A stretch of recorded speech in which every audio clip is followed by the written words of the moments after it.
Hoy es jueves 9 de junio del 2022. Bienvenidos a Contacto Directo. Nuestros invitados para hoy son Geraldine Weber, asambleísta del Partido Social Cristiano, integrante de la Comisión de Seguridad sobre el texto final aprobado del proyecto de ley de uso legítimo de la fuerza y otras propuestas contra la inseguridad. Y más adelante el doctor Marcos Molina, asambleísta de la Izquierda Democrática, presidente de la Comisión de Derecho a la Salud. El Pleno de la Asamblea aprobó la comparecencia de los ministros de Salud y Economía, entre otros funcionarios, para que expliquen cómo se va a atender la crisis en el sistema sanitario. Pero antes, vamos con información. El directorio de la Agencia Nacional de Tránsito prohibió desde ayer la circulación de 2 personas en una motocicleta en todo el país. La decisión es parte de una estrategia de control que pretende reducir la violencia criminal. Pero hay excepciones y los controles se ejercerán una vez que la disposición sea publicada en el registro oficial. Veamos un resumen. La tarde de este miércoles, el directorio de la Agencia Nacional de Tránsito aprobó el reglamento para la transportación de personas en motocicletas. La reunión de las autoridades se realizó en el Palacio de Carondelet y el ministro de Transporte anunció la decisión principal. Limitar a partir de hoy, circulen 2 personas en motocicleta. A partir de hoy circulará solamente una. Va a extremarse el control de licencias de quienes manejen motocicletas en el país. La Agencia Nacional de Tránsito ha detectado 85,000 licencias fraudulentas. Se trata de una estrategia del Ejecutivo para incrementar el control y reducir la violencia criminal. Sin embargo, la restricción tendrá algunas excepciones. ¿Cuándo podrán viajar en motos 2 personas? Estamos hablando de los cónyuges, las personas en unión de hecho, los hijos, los hermanos, las personas del núcleo familiar, me refiero, ¿no es cierto? Las personas, los mayores adultos, las personas con discapacidad, cuando se traslada una mujer, o también para los niños menores de 12 años. La actualidad, los protagonistas, el análisis y la información en Contacto Directo.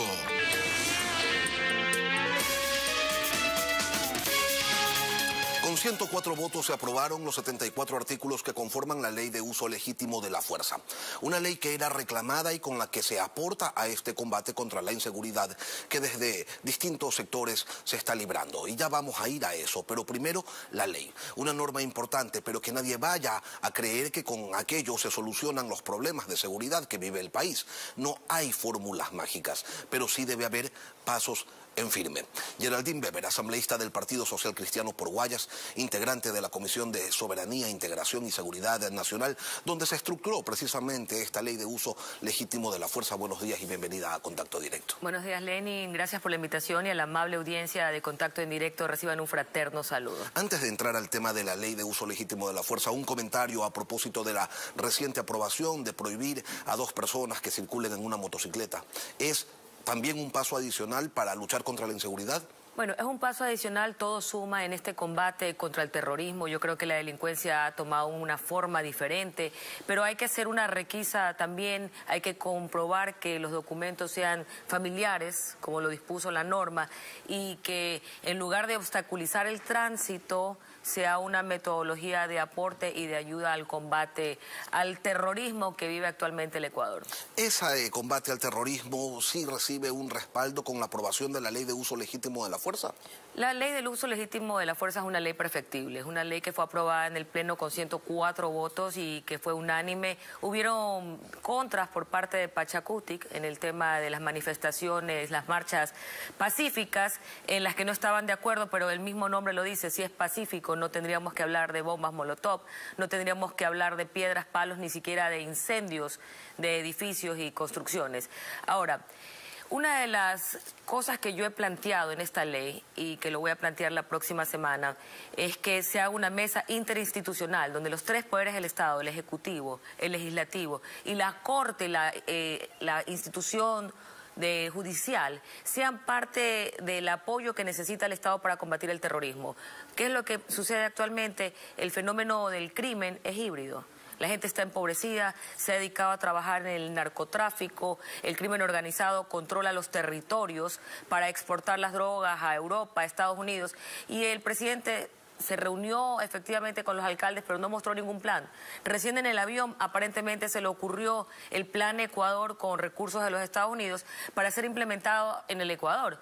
Mientras que no invierta en nuestra policía, mientras no se capacite a nuestro personal, mientras no se trabaje en prevención, derogando la tabla de drogas, educando a los jóvenes, ayudando en la educación y la cultura, vamos a tener más de lo mismo. Pero para que se reúnan, dialoguen y coordinen las tres funciones o los tres poderes del Estado, no es necesario una reforma legal, sino solamente se necesita de voluntad política. Esta ley, la de uso legítimo de la fuerza, estuvo meses, no meses, años en la Asamblea Nacional y recién ahora la aprueban, entonces como que cada quien tiene que ponerse su traje y cargar sus culpas. Es verdad, necesitamos hacer un encuentro de los tres poderes del Estado porque en función de que el Ecuador viva una cultura de paz, una cultura de un seguimiento a lo que se hace, porque toda ley es perfectible, pero si no hay un seguimiento, si aparentemente el juez de la Corte libera a 18 delincuentes, ¿cómo podemos nosotros garantizar que lo que está en la ley se cumple?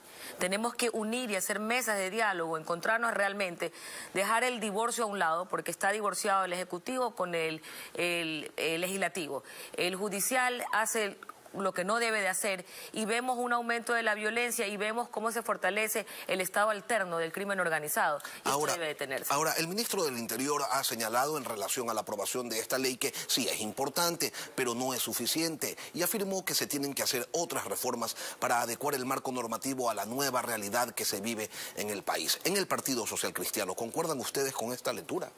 Nosotros concordamos de que hay que ser mano dura con la delincuencia, que no se puede negociar con el crimen organizado. ¿Qué significa, Geraldine, mano dura con la delincuencia? Que no dejen sueltos a los delincuentes. Pero eso ya no depende del gobierno central, depende de los jueces. Pero hay que tener mano dura. ¿Qué se hace? El presidente es el que está encargado de las políticas públicas. Pero el presidente no puede intervenir en la función judicial. Pero puede generar políticas públicas para la criminalidad que y ustedes podrían aprobar quizás sanciones firmes para aquellos jueces que incumplan con la ley y beneficien a los delincuentes. Yo creo que aquí lamentablemente ha habido un divorcio. Cuando no hay un trabajo mancomunado vemos lo que está pasando. Los jueces lamentablemente están cediendo a los petitorios de los delincuentes, como yo le decía a usted, mientras no se combata el narcoestado que está dirigiendo desde las cárceles, los territorios, están exportando a Estados Unidos y Europa las drogas, vamos a tener más de lo mismo. Hay que poner la mirada justamente para desmantelar las bandas criminales que están acechando colegios, que están acechando calles. Vemos cochebombas, vemos terrorismo, Lenin. Ya no podemos hablar de delincuencia común. Tenemos que obrar con inteligencia, tenemos que invertir en nuestra policía, en la capacitación y aliarnos con los que ya han podido y demostrado que tienen un plan estratégico. Geraldine, hablemos de la ley. Usted dice, esta ley es perfectible. ¿Qué es lo que se tiene que mejorar? Yo considero que la capacitación de los policías, aquí nosotros hemos incluido que se garanticen los derechos de los policías, que se garantice el financiamiento para que ellos puedan capacitarse, dotarse de municiones, dotarse de armas y hacerle el seguimiento, porque recuerde que ellos antes tenían un reglamento y de reglamento ahora tienen una ley orgánica que les permite no ser sancionados, que les permite a ellos tener un seguro también, un seguro de vida, y les permite a ellos gozar de estos derechos. ¿Qué es lo que debe de incluirse en esta ley? Cuando se integró, acuérdense que el monopolio de la fuerza se lo entregan a la policía, a las Fuerzas Armadas en estado de excepción y a las entidades y agentes penitenciarios. Debió haberse incluido a las entidades de seguridad complementaria, entiéndase las aduanas, ¿guardias de seguridad? Vigilancia aduanera, el cuerpo de vigilancia aduanera, que poseen la capacitación militar, que poseen ellos el riesgo porque trabajan en las fronteras donde el narcotráfico, el contrabando se da. Sin embargo, se arman de valentía y no pueden ellos actuar. Tienen que llamar para que venga la policía en lugares donde muchas veces no hay señal y el AMPA y el crimen aumenta. ¿A quién más? A la CTE, a la Comisión de Tránsito, porque ellos están donde se dice las papas queman, en lugares muy difíciles donde hay crimen, donde ellos interceptan a personas que llevan armamento y están armados hasta los dientes. Aquí el crimen organizado posee una tecnología, posee armamento, posee municiones y nuestra gente, nuestras personas que tienen que encargarse de la seguridad no están armados. El gobierno dice que en 3 años tendremos 30.000 nuevos policías, que son los que hacen falta ahora. En 3 años van a ser necesarios seguramente algunos miles de policías más. Mientras tanto, ¿qué se hace? ¿Cuál es la propuesta? Tenemos miles de guardias de seguridad, muchos de ellos armados, pero que no pueden tampoco actuar porque la ley no se los permite. ¿Habría que integrar quizás a esta fuerza a la lucha contra la delincuencia o no es conveniente? Yo considero que todo es conveniente. Yo considero que incorporar a la CTE, incorporar a las fuerzas militares de la aduana, porque son fuerzas militares, incorporar a los guardias de seguridad e incluso que las personas que viven en indefensión puedan tener la dotación de armas, porque cuando usted tiene un arma en su casa es disuasivo, el delincuente no va a entrar a su casa. Entonces hay mucho que hacer para combatir la inseguridad que vive el Ecuador y hay que cambiar la mentalidad. No podemos estar a la defensiva cuando nos están matando, cuando nos están a diario en buses escolares, cuando enviamos a nuestros hijos a estudiar, son asesinados, son disparados, son violentados. Pero, Geraldine, en una sociedad tan violenta como la ecuatoriana, donde si alguien cruza el paso cebra, le tiran el carro, donde a un ciclista lo cierran porque simplemente al conductor le molesta que alguien vaya en bicicleta, ¿convendría que se permita el libre porte de armas? Es que el libre porte de armas no es para cualquiera, requiere de un estudio, requiere de capacitación y requiere de exámenes psicológicos, requiere de tener el dinero para portar un arma y no es como en el oeste, salir a disparar, es para tenerla disuasivamente y defenderse, porque un delincuente no va a entrar en un hogar donde sabe que tienen un arma, va a entrar donde es fácil y la ciudadanía en este momento se siente frustrada, se siente alarmada, no hay derecho de que vivamos esta cultura de terrorismo. Hoy necesitamos con valentía tomar decisiones inteligentes como se ha hecho en El Salvador, donde se ha capturado a los delincuentes, se ha desarticulado las bandas y han habido resultados. Aquí vemos más de lo mismo. Prendemos los noticieros y vemos que 18 delincuentes salen en libertad. Vemos que los derechos humanos favorecen a los delincuentes, que los jueces lamentablemente están apelando o tienen miedo o están en el narcotráfico, pero no están abogando a favor de la ciudadanía, del ciudadano de bien. Una cultura del terrorismo, una cultura de la impunidad. ¿En este marco es necesario reformular el rol de Fuerzas Armadas? Considero que el rol de Fuerzas Armadas es necesario, debería tener la misma potestad que tiene la Policía Nacional, porque aquí no estamos combatiendo una guerra en la frontera con el Perú, aquí estamos combatiendo un crimen organizado y tenemos pocos agentes de seguridad, la policía no se alcanza, por eso las entidades complementarias harían un ejército, la Armada debería tener la misma potestad que la policía, deberíamos tener nuestras calles realmente con policías rondando, dando vueltas, circulando y haciendo operativos eficientes, no solamente operativos en la vía San Borondón, sino operativos en Trinidad, en el Guasmo, en el suburbio, donde se necesita la acción de todas las entidades de seguridad. A propósito de la ley de uso legítimo de la fuerza, algunos legisladores se opusieron a este proyecto, señalando que se allana el camino para la represión policial en las manifestaciones. Pero también existe algún temor a que en intervenciones policiales legítimas se pudieran generar excesos, como se denuncia ha ocurrido ya en algunas otras ocasiones. ¿Cómo moderamos aquello? Mire, yo le comento algo. Nosotros nos manifestamos el día sábado 4 de junio pacíficamente. Nadie llevó armas, nadie llevó bombas molotov, nadie llevó palos ni ningún tipo de instrumentos que puedan agredir a alguien más. Estaba la policía, nos sentíamos seguros. Esto es una marcha pacífica. El problema es cuando ya no es pacífica y vemos que van con la intención de manifestarse para destruir edificios, para incendiar o tener apresados a los policías. Y nuestra marcha, que fue el furor ecuatoriano en Guayaquil, clamaba por seguridad, por acciones contundentes, que tengan resultados, que se evidencien en las calles, que ya no nos sigan amedrantando, sino que se apresen a estos delincuentes de forma eficiente y eficaz. Apresarlos para que después los jueces los dejen libres. Es que ese es el problema. Nosotros tenemos jueces que deben de ser fiscalizados, jueces que están obrando de forma incorrecta cuando hay que salvaguardar el bienestar del ciudadano bueno, el que está trabajando. Mire, yo comprendo que hay mucha necesidad, que el Ecuador está empobrecido y que mucha gente se ha dedicado al narcotráfico, que mucha gente tiene miedo a ser asesinado, pero nosotros tenemos que ser valientes. Guayaquil especialmente están hechos los guayaquileños de madera de guerrero. Nosotros tenemos que combatir con firmeza y no puede ser blandengue, porque el día de mañana, cuando se negocia con el crimen organizado, le pasa una factura. y las facturas las vemos actualmente, cárceles llenas de jóvenes que entraron en el negocio. ¿Por qué entran los más tontos? No entran las cabecillas. Entra el que entró como parte del reclutamiento del negocio del narcotráfico y se quedó allí. Entra el que no ha pagado los alimentos de la esposa, de los hijos, y resulta que aprenden un nuevo oficio que es el sicariato, aprenden a matar, aprenden a delinquir, y esto realmente es alarmante. Usted hablaba de fiscalizar a los jueces y se supone que de eso se debe encargar el Consejo de la Judicatura. Alguien no está haciendo su trabajo. Yo creo que sí, alguien no está haciendo su trabajo, y realmente yo empezaría por el presidente de la República. Él es el encargado, como lo establece el artículo 3, de garantizar políticas públicas de seguridad, una cultura de paz, y ha pasado viajando, escapando de la situación en lugar de enfrentar la situación que vive el Ecuador. Es una situación de carácter urgente. Si no hay seguridad, no habrá empresas que quieran invertir en el Ecuador, no habrá generación de empleo, la educación será mínima porque la gente no querrá mandar a sus hijos a estudiar, la gente tendrá miedo de que le pase a algún hijo en el bus, en la escuela, los microtraficantes afuera.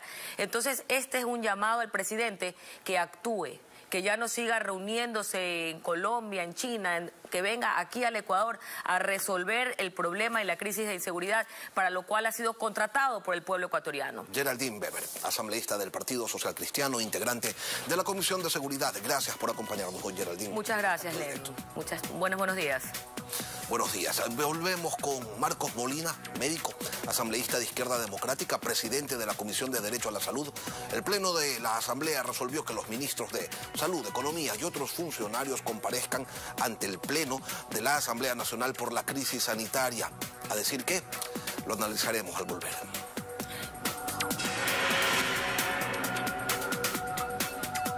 A propósito del estado de la salud pública, existen al menos dos narrativas. La oficial, que señala que el asunto no es tan grave como se lo pinta, que faltan medicinas, pero que no son tantas y que se está trabajando para solucionarlo, que ya mismo está listo el programa de externalización para la entrega de medicamentos a los usuarios, que hay algunos cientos de millones listos para infraestructura de salud.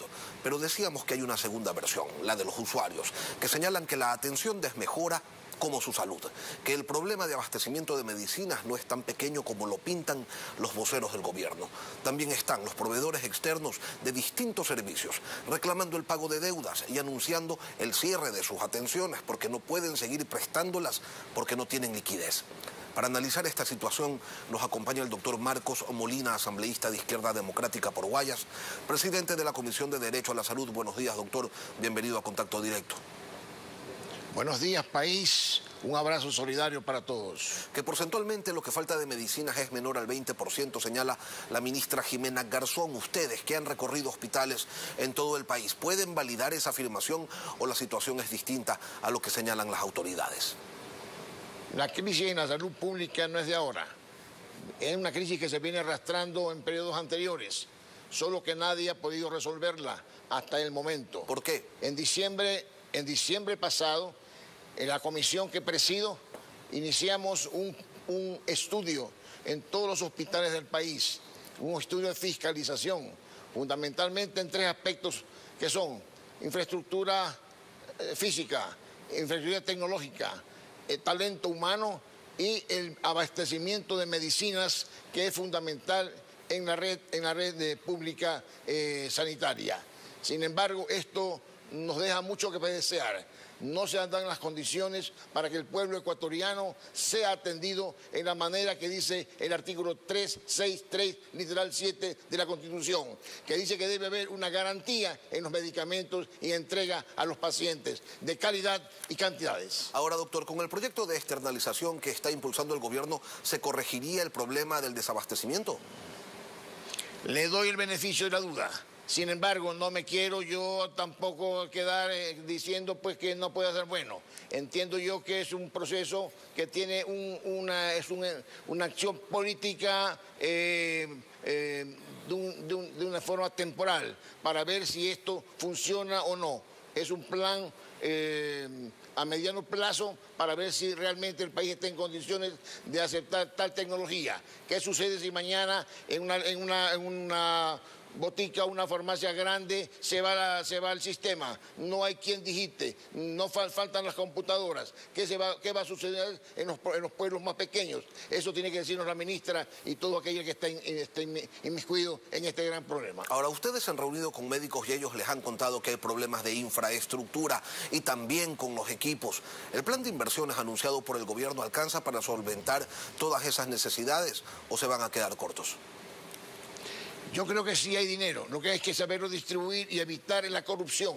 La corrupción es algo que ha inundado el campo de la salud y de la sanidad. Un año lleva este gobierno Todavía, y no ha logrado extirpar a la corrupción del sistema público de salud. La mayoría de los proveedores, o muchos de ellos, tienen índice de responsabilidad penal y todavía siguen siendo proveedores de la salud pública del país. Eso tiene que entrar la Contraloría a hacer una revisión fuerte, tenaz, para terminar con esta corrupción, que es lo que realmente tiene boca abajo a la salud pública del país. Doctor Molina, esto lo señala usted y lo señalan también otras voces en el país. ¿Cómo es que en el ministerio no se dan cuenta y no cortan la relación con esos proveedores observados por Contraloría, observados, acusados de corrupción? ¿Siguen siendo contratistas? Que no se den cuenta, estoy en duda. Yo creo que el delincuente ya tiene nombre, tiene apellidos y están en la Contraloría. Muchos de ellos, hay más de 100 individuos, 100 empresas que están siendo observadas por la Contraloría del Estado y todavía no se toman resoluciones al respecto.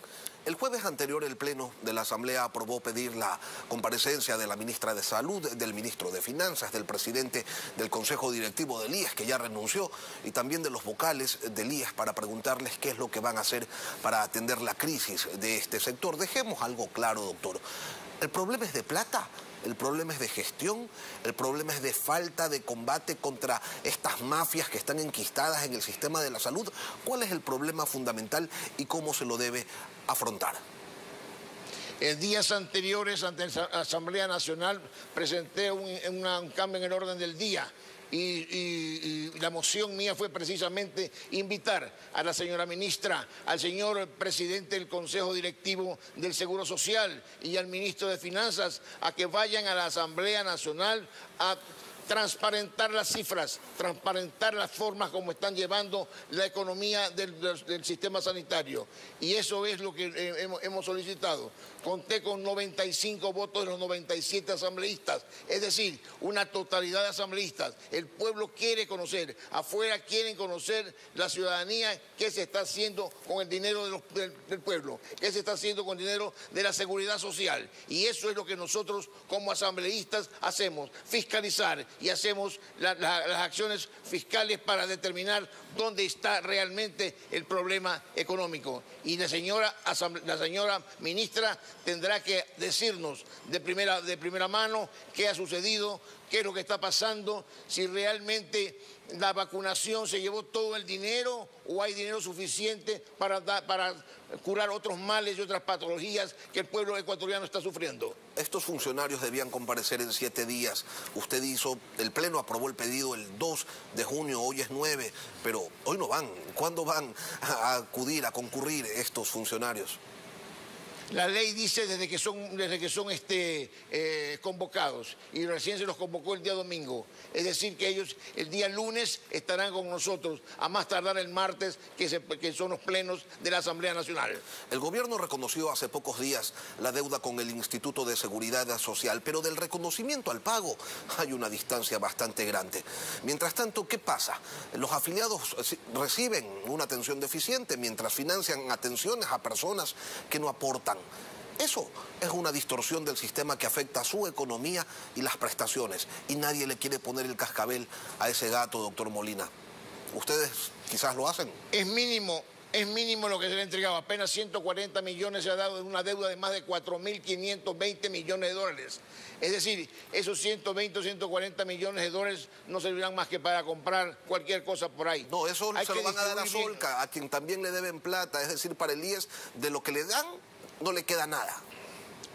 Así es. Y en la parte de la salud pública, pues, comprenderá que hay que distribuir mejor el dinero de los hospitales. El dinero de los hospitales está en manos de los gerentes de los hospitales, de los directores de los hospitales. Discrecionalmente ellos determinan qué hacer, qué comprar, dónde comprar, a quién comprar, lejos del CERCOP. El CERCOP es una secretaría que realmente no presta real situación a la demanda que quiere el pueblo ecuatoriano, controlar los precios de los medicamentos. Y el CERCOP hasta este momento no nos da buenos resultados. Apenas en la bandeja electrónica están no menos de 200 ítems, cuando en realidad se necesitan más de 900 ítems que estén presentes para que haya una buena subasta pública y tener los mejores precios de compra para los ecuatorianos. Sigamos con el IES, doctor. En el Pleno usted dijo la semana anterior que la deuda del Estado con el Instituto Ecuatoriano de Seguridad Social era de 8.300 millones de dólares. El gobierno ya firmó con el IES un convenio reconociendo 5.769 millones de dólares. Lo mismo ha ocurrido en regímenes anteriores, donde los reconocimientos de deudas y las promesas de pago suelen ser la excusa perfecta para desaparecer en una suerte de cruce de cuentas miles de millones que son de los afiliados. Ustedes lo permiten. Son maquillajes. Recuerde usted que al Seguro Social se le desconocieron 2.500 millones de dólares. Y eso es una deuda que ahora tiene que ser nuevamente regresada al Seguro Social. Se desconocieron por magia 2.500 millones de dólares de una deuda que mantenía la salud pública con el Seguro Social. Marcos Molina, presidente de la Comisión de Derecho a la Salud. Gracias por acompañarnos, doctor, hoy aquí en Contacto Directo. Gracias a usted. Una pausa y volvemos. Terminan así las entrevistas, pero continúan las noticias en Televistazo en la comunidad. Gracias a todos por su sintonía.